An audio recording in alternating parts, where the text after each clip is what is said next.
ఏమి ఇవ్వాల్సిన అవసరం లేదు. జగన్మోహన్ రెడ్డి అనే నాయకుడు మీద ఒక నమ్మకం. రెండోది, మీ మీద నమ్మకం లేక ఇప్పుడు ఒక మనిషి నీ దగ్గరకు వచ్చానన్నా, నీ దగ్గరకు వచ్చిన అన్నీ నీ దగ్గర ఉన్నాయి, బలం నీ దగ్గర ఉంది, డబ్బు నీ దగ్గర ఉంది. 100 చెప్పాలంటే వాళ్ళంత డబ్బు మా దగ్గర అయితే లేదు కదా, లేదు. కానీ నీ దగ్గర లేనిది మా దగ్గర ఒకటి ఉంది. ఏంటంటే మీ దగ్గర లేనిది మా దగ్గర ఉన్నది.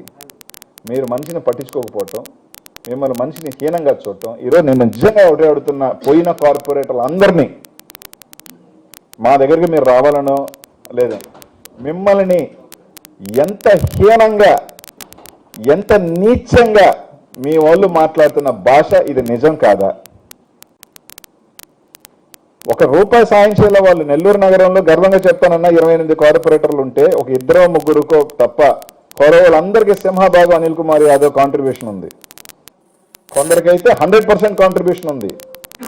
ఇంకా నాకు హక్కు ఉంది. కానీ ఒక హక్కు లేనివాడు ఒక టికెట్ ఇలా ₹1 ఖర్చు పెట్టాల, వాళ్ళ స్థాయికి తీసుకొచ్చేవాడు ఏమి రాలా. కానీ వాళ్ళు వచ్చి మిమ్మల్ని నీ అంతు చూస్తాం, నేను గంజాయి కేసు పెడతాం, నీ భార్య మీద గంజాయి కేసు పెడతాం, నీ కూతురు మీద గంజాయి కేసు పెడతాం, నీ కొడుకుని ఇది చేస్తాం, నీ ఇది చేస్తాం అని నీచంగా మాట్లాడుతున్నారంటే వాళ్ళ ఆత్మాభిమానం ఉందో లేదో, అంత హీనంగా ఉండాల్సిన అవసరం ఏంటో. మనిషి పలకరింపు లేదు, వాళ్ళ ఎమ్మెల్యేను వాళ్ళ మంత్రిని చూసే పరిస్థితే లేదు.